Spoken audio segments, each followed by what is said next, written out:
అభినందన పాఠంలోని గేయం గురించి ఈరోజు తెలుసుకుందాం. మనకి పల్లవి అని ఇవ్వడం జరిగింది. పల్లవి అంటే పాటలోని మొదటి భాగాన్ని పల్లవి అని పిలుస్తాము. ఇది పాటకు పునాది లాంటిది. ఇప్పుడు గేయాన్ని పాడుకుందాం.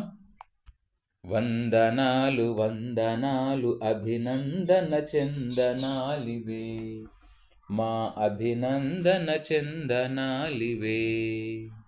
శ్రమదాచని హాలికులకు తలవంచని సైనికులకు, శ్రమదాచని హాలికులకు తలవంచని సైనికులకు, భరతమాత పురోగతికి ప్రాతిపదికలగు ఘనులకు వందనాలు వందనాలు అభినందన చందనాలివే, మా అభినందన చందనాలివే. పుడమి తల్లి పులకింపగ రుధిరం స్వేదమ్ము కాగా, పుడమి తల్లి పులకింపగ రుధిరం స్వేదమ్ము కాగా, పసిడిని పండించునట్టి ప్రగతి మార్గదర్శకులకు వందనాలు వందనాలు అభినందన చందనాలివే, మా అభినందన చందనాలివే. పాఠ్యాంశం యొక్క వివరణ. రైతులకు సైనికులకు వందనాలు. మెచ్చుకోవడం అనే చల్లని చందనాలను వాళ్లకు సమర్పిస్తున్నాం.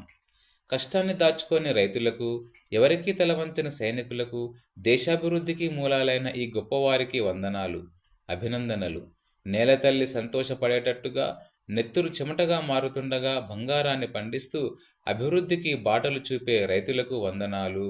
సైనికులు అటు రైతులు, వీరి ఇరువురి యొక్క గొప్పతనాన్ని తెలియజేస్తూ వారికి వందనాలు తెలియజేసుకుంటున్నాం. ఆలోచించండి, చెప్పండి. రైతులను శ్రమదాచని హాలికులని ఎందుకన్నారు? రైతులు ఎప్పుడు కూడా శ్రమను దాచుకోరు. దాచుకుంటే వ్యవసాయం చేయలేరు, పంటలు పండించలేరు. కాబట్టి రైతులు ఎప్పుడు కూడా తమ యొక్క శ్రమను దాచుకోరు. నిరంతరంగా వాళ్ళు సూర్యునితో పాటు నిరంతరం కృషి చేస్తూనే ఉంటారు. వీరిని కృషి వలుడని కూడా అంటాం రైతును. భరతమాత పురోగతికి ప్రాతిపదికలగు ఘనులు అనే వాక్యం ద్వారా మీకు ఏమర్థమైంది అంటే, భరతమాత పురోగతి, పురోగతి అనగా అభివృద్ధి, అంటే భరతమాత అనగా భారతదేశము. భారతదేశం యొక్క అభివృద్ధికి మూలాలైనటువంటి ఘనులు, భారతదేశ సరిహద్దుల్లో అటు శత్రువులతో పోరాటం చేస్తూ దేశాన్ని రక్షిస్తున్న వారు సైనికులు, భారతదేశం లోపల నిరంతరము శ్రమిస్తూ ఆహారాన్ని పండిస్తున్నటువంటి వారు రైతులు.